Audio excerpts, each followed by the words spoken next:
Boa noite, você vai ver hoje no Tarek Notícias. O presidente eleito da Bolívia, Luiz Arce, sofre atentado à dinamite, diz o porta-voz do partido. A Polícia Federal identificou o hacker que invadiu o sistema do Superior Tribunal de Justiça. A polícia desmantela rede de tráfico de falsos testes negativos da Covid-19 no aeroporto de Paris, na França. O ministro de Minas e Energia, Bento Albuquerque, afirmou que pretende restabelecer toda a energia no Amapá em até 10 dias. A Latam Airlines tem prejuízo de 573 milhões de dólares no terceiro trimestre de 2020. E só apenas 2 cidades do Brasil seguem livres da Covid-19. Elas têm menos de 2.000 habitantes e ficam em Minas Gerais. Eu sou Tarek Elakis e está no ar o Tarek Notícias.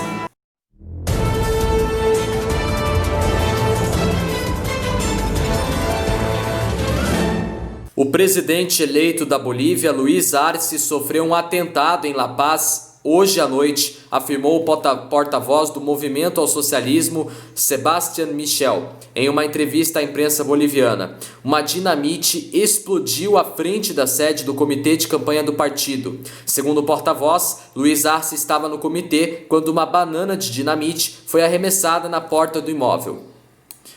E não há feridos nem informações sobre danos ao imóvel. Tampouco há informações sobre suspeitos do atentado ou presos pelo suposto ataque. A imprensa boliviana notificou o caso com base na versão dos apoiadores do presidente eleito. Nenhuma outra autoridade local e a polícia se pronunciaram sobre o caso. O porta-voz do partido, Sebastián Michel, disse à imprensa boliviana que há poucos minutos foram vítimas de um ataque de um grupo que deixou uma banana de dinamite na casa de campanha onde o presidente eleito Luiz Arce se reunia, e diz que estão muito preocupados com o que está acontecendo. Luiz Arce foi eleito em primeiro turno em outubro e tem posse marcada para este domingo. Sebastián Michel afirmou que o novo presidente não tem o apoio de uma equipe de segurança da polícia ou das Forças Armadas bolivianas. Bom, vamos à próxima notícia. O diretor-geral da Polícia Federal, Rolando Alexandre de Souza, informou que a Polícia Federal identificou o hacker que invadiu o sistema do Superior Tribunal de Justiça, o que causou a suspensão de julgamentos e várias medidas de segurança internas. O inquérito aberto pela Polícia Federal apura o caso. Segundo o diretor-geral da Polícia Federal, o suposto invasor pediu pagamento resgate em troca da não destruição dos danos roubados do sistema. Ele não disse o valor do resgate, segundo o delegado, mas mencionou que havia um servidor na Suíça onde supostamente as informações capturadas pelo hacker teriam sido armazenadas. O autor da invasão ao sistema do STJ seria o mesmo que teria feito tentativa semelhante no Ministério da Saúde. O diretor-geral não quis informar a nacionalidade do suspeito, nem se é homem ou mulher. A investigação tramita em sigilo na Polícia Federal. Hoje à noite, em transmissão ao vivo por uma rede social, o presidente Jair Bolsonaro afirmou que a Polícia Federal já havia identificado o autor. Na ocasião, a Polícia Federal informou que não iria se manifestar. O delegado Rolando de Souza retornou a Brasília após participar da comitiva do vice-presidente Hamilton Mourão, que sobrevoou as áreas da floresta amazônica com embaixadores de outros países. Hoje, o presidente do STJ, Humberto Martins, afirmou em nota que na próxima segunda-feira o sistema do tribunal estará disponível para ministros e servidores e no dia seguinte serão retomados os julgamentos. Segundo ele, as informações dos 255 mil processos em tramitação no tribunal já estão preservadas. Bom, vamos à próxima notícia. 7 pessoas foram detidas em uma operação de desmantelamento de uma rede que traficava testes negativos de Covid-19. Os diagnósticos eram vendidos ilegalmente a passageiros no aeroporto internacional Charles de Gaulle, na região parisiense, informaram autoridades francesas hoje. A investigação permitiu a descoberta nos celulares dos suspeitos detidos de mais de 200 certificados negativos falsificados. Os documentos eram vendidos no maior aeroporto francês, permitindo o embarque de passageiros em voos internacionais, afirmou o Ministério Público de Bobigny, na região parisiense. Os traficantes cobravam entre 150 e 300 dólares pelos diagnósticos falsos. Os indivíduos detidos, 6 homens e uma mulher, que têm entre 29 a 52 anos, são acusados de falsificação, uso de documentos falsos e cumplicidade em fraude. Eles começarão a ser julgados em março do ano que vem e correm o risco de serem condenados a 5 anos de prisão e de pagar uma multa de 375 mil dólares. A rede se aproveitava da obrigação de alguns viajantes apresentarem um teste negativo de Covid-19 para embarcar. O método de funcionamento era simples. O documento era fabricado sob o nome de um laboratório existente. Eles eram vendidos aos interessados em formato de papel ou eletrônico, declarou uma fonte do aeroporto Charles de Gaulle. As investigações realizadas desde o 20 de setembro pela Polícia de Fronteiras tiveram início depois da descoberta de um falso diagnóstico apresentado por um passageiro que pretendia embarcar para Addis Abeba, capital da Etiópia. As operações fraudulentas eram realizadas essencialmente para clientes que tinham a África como destino. Os supostos falsificadores já eram conhecidos no aeroporto Charles de Gaulle por trabalharem clandestinamente embalando bagagens, uma atividade em baixa devido à diminuição dos trajetos aéreos em função da crise sanitária provocada pela pandemia do novo coronavírus. Bom, vamos à próxima notícia. O ministro de Minas e Energia, Bento Albuquerque, disse hoje que pretende restabelecer toda a energia no estado do Amapá em até 10 dias. Ele explicou que o plano para tentar restaurar a energia em 70% do estado não deu certo porque a operação é complexa. Na última noite de terça-feira, um incêndio em uma subestação de energia localizada na zona norte da capital, Macapá, provocou um apagão. 13 dos 16 municípios do estado foram afetados. O Amapá entrou no 4º dia de apagão com 89% da população sem eletricidade. Ontem, o governo estadual decretou situação de emergência. Na última quarta-feira, o Ministério de Minas e Energia criou um gabinete de crise para reverter o apagão e enviou uma comitiva ao Amapá para supervisionar as medidas adotadas para o restabelecimento de energia elétrica no estado.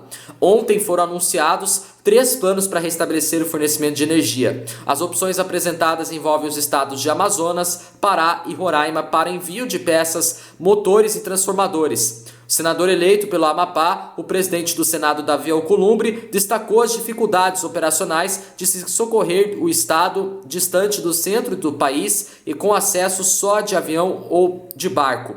O presidente do Senado chamou de fatalidade o ocorrido e disse que as autoridades vão investigar e punir os responsáveis. O presidente do Senado, Davi Alcolumbre, disse haver uma boa perspectiva do ponto de vista técnico para resolver o problema. E os principais impactos do apagão para a população foi a falta de energia em 13 dos 16 municípios, incluindo todos da região metropolitana. Em Macapá, só há energia em serviços essenciais como hospitais. E tem falta de água encanada, água mineral e gelo, internet e serviços de telefonia quase não funcionam, a maioria dos postos de gasolina não tem gerador e não consegue operar, e caixas eletrônicos e máquinas de cartão não funcionam, então as pessoas não conseguem fazer compras. Bom, vamos à próxima notícia. A Latam, a maior companhia aérea da América Latina, reportou hoje prejuízo de 573 milhões de dólares no terceiro trimestre, ainda sob impacto da pandemia do coronavírus. A Latam explicou que a receita total do grupo despencou 80% para 512 milhões de dólares entre julho e setembro. Em contraste, a receita de carga aumentou quase 13%. Mas o executivo destacou que estão começando a haver um impacto e uma retomada na demanda, principalmente nos mercados domésticos que já estão todos operando e em um pouco no mercado internacional. Em setembro, a taxa de ocupação das aeronaves na companhia no Brasil superou 80% pela primeira vez desde o início da pandemia. Em maio, a Latam pediu recuperação judicial nos Estados Unidos devido ao impacto das restrições causadas pela pandemia. E a companhia manteve a previsão de conclusão do processo em um período entre 12 e 18 meses. Especificaram também que no início de outubro foram repassados os primeiros 1 bilhão e 15 dólares dos 2 bilhões e 4 dólares comprometidos no plano de financiamento. O executivo disse que os recursos somam-se a uma caixa de 866 milhões de dólares da empresa. A companhia aérea, que operava em setembro com 20% de sua capacidade, antes mesmo do período do ano passado, registrou prejuízo operacional de 564 milhões de dólares, enquanto os custos com combustível caíram 84%. O grupo, nascido na função da chilena LAN com a brasileira TAM em 2012 e com unidades operacionais no Chile, Brasil, Colômbia e Peru, tem meta de atingir 40% da capacidade até o final do ano. Bom, vamos à próxima notícia. Até hoje, 851 das 853 cidades mineiras já tiveram pelo menos um caso de paciente infectado pela Covid-19. Ou seja, apenas 2 cidades continuam livres do novo coronavírus no estado, segundo o boletim epidemiológico do governo. São as cidades de Pedro Teixeira, cidade com menos de 2 mil habitantes, na Zona da Mata, e a cidade de Cedro do Abaeté, cidade na região central de Minas, com pouco mais de 1.000 moradores. E esses são também os 2 últimos municípios que nunca tiveram registros da doença em todo o país, depois que a cidade de Laranjal, no Paraná, e Garruchos, no Rio Grande do Sul, confirmaram pacientes infectados na última semana. São Tomé das Letras, no sul de Minas, confirmou seu primeiro caso ontem à tarde.